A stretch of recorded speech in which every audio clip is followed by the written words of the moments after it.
G'day viewers and welcome back to BLOKESWORLD. You might have remembered a series we shot earlier in the year where I took Camera 83, my 88-year-old dad, to Japan to find out why do Japanese blokes live longer than Aussie blokes. Well, I went back home, I did some shoots, and the flights were so cheap, we've come back again. We've come to Japan for 12 days to see if we can film 10 of their best car museums. And check it out, this is the map that we're doing. We are clocking in some Ks and we're staying away from the cap cities. Anyway, let's kick it off with our first episode. We picked up our hire car, we've left Osaka, and we're on our way to Fukuyama to see the Clock and Car Museum. Right, our viewers, here we go. This is the first of our many museums that we're seeing. And what's this one called, Dad? Fukuyama Auto and Clock Museum. A guy who has got a passion for cars, clocks, and I'll tell you what, we've just did a quick walk. He also loves his record players, his TVs. Oh, you name it, uniforms, you name motorcycles, a 1962 Mazda. Yeah. But there's some beautiful, look, even saddles. And if we look up, there are rocking horses. There's a whole plane in here, a Piper, a plane hanging from the roof. Yeah, look at all the hands over here, the clocks, and enormous clocks. Oh man, it's awesome. Let's have a wander, eh? Oh yeah, let's do it.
Going on in here.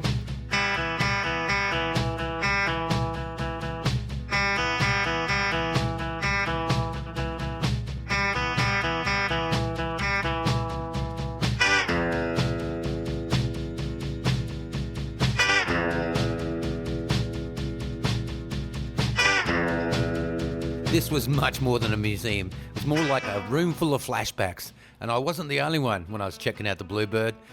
Check out this gentleman next to me. This just proves to you how awesome Japanese people are. Oh, is that you? Oh, let me look. So, that is awesome, and that is you. Also, 40 years ago. 40 years ago? Yes. It looks like 10. Yeah, 20. 20, yeah. And as soon as I thought it was over, we walked into another room, and then another room. I mean, it was just a labyrinth, and I have no idea what the actual collections are. Check out all the old TVs there on the back wall, and some of the coolest little Nissans, Subarus, and Mazdas I've ever seen. Like this blue thing, check it out, 365cc. A Mazda 360. Yeah, that is something else. Things that you didn't even know existed. Look at this, this is a Subaru. Is it really? That's their logo. That's their logo, yeah. 1964.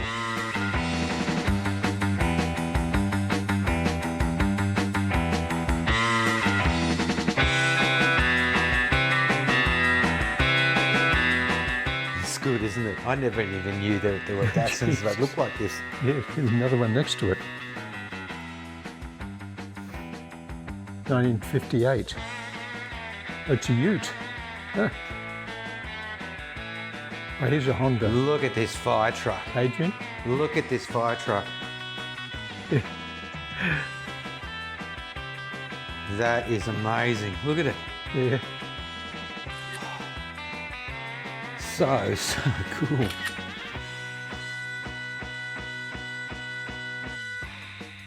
We'll be back with more BLOKESWORLD after these messages, but hey, this is just the first of many museums we're going to check out.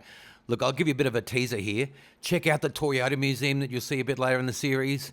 We also go to this amazing ballroom 3-story museum, the National Car Museum of Japan. We also check out the Skyline Prince Museum, which was absolutely awesome. We also head to Fuji Speedway, and it was great because it was on a weekend and there's heaps of crew out there sliding and drifting. As well as that, we check out some awesome Air Force and Army museums. Anyway, we still got heaps more to come in this episode. We're going to catch up with John and Tom from EDI about the great race, a race that they do every year in America. As well as that, we got more, what can I say? We got more clocks and we got more cars to come. Plus, throughout this series, I've got heaps of segments that I couldn't fit in the last series from the Rocky Nats, including the Pro Burnout Masters.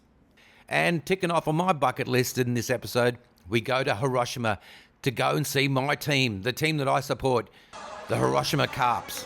Anyway, we'll be back with more Blokes World after these messages.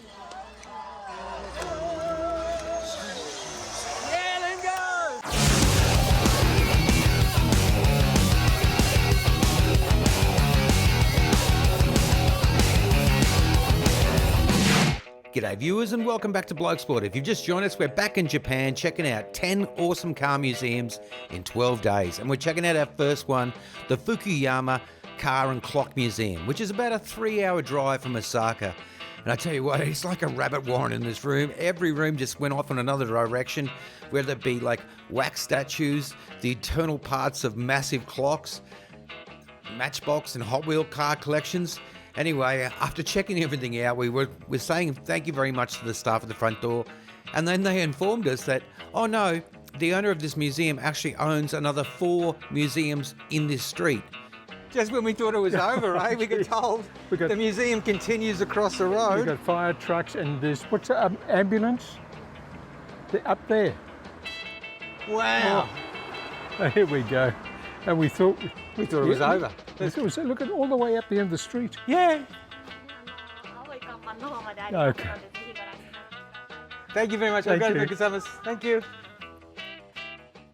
Across the road, he had his collection of trucks and buses, farming gear, old stuff, all on the up and down the street. So big shout out to the Fukuyama Council for letting this go down.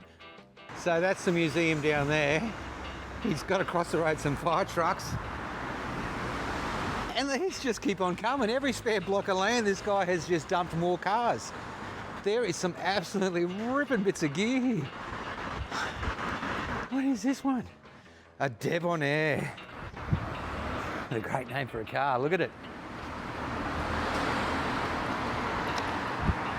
Look at that style at the front. It's nearly the same as the back. Oh, there is some gold vehicles here. Well, we spent nearly an hour just walking around all these spare lots, and it was pretty amazing because they went all the way up the main street. I mean, the one that we're looking at here was full of your classic Japanese rear vision mirrors right up the front there, the Toyota Crown style. And then next door, there's buses. And these buses range from every brand you can imagine. And check this thing out here. Looks like it's straight from an Indian Bollywood film. And this beast that was lurking down the back. How is this thing? Giddy up, Ado. Get up there, get up there. Look at that. Yeah, that's nice. Anyway, we crossed the road, and wouldn't you know it? Another museum full of Jeeps, fire trucks, and trucks. Anyway, it was getting that time that we needed to hit the road, so we made our way back to our hire car. Check out this Rolls. What a beast. Hey? Do yourself a favour, the Fukuyama Auto and Clock Museum. Well, we've seen some awesome cars, but check it out. This is our hire car, the Honda Freed. Look at it. It's like someone washed a Tarago in hot water. It cost us $30 a day to rent this thing, and it was a hybrid, so it only had about 2 drinks. And I tell you what, if you come into Japan, get yourself an international driver's license. It's easy as to get in Australia and drive because it is some of the greatest driving you can ever do. This is better than going to Europe. And guess what? Europe doesn't have monkeys. And being Japanese, these monkeys had so many manners. They just stood there and waited for the cars to pass. Once they was cleared, they then crossed the road absolutely switched on. They've even got this sort of avalanche sort of netting up there on the side of the road, which made it perfect for these guys just to climb around. I mean, when you come to Japan, you normally have to spend good money and cover charge to go see these sort of snow monkeys in a snow monkey park. And all you're seeing then is them just sitting around having a spa. Anyway, enough of the monkey watching. I was also lucky enough to see a gorilla. Yeah, that's right. Check it out. Silverback in the wild.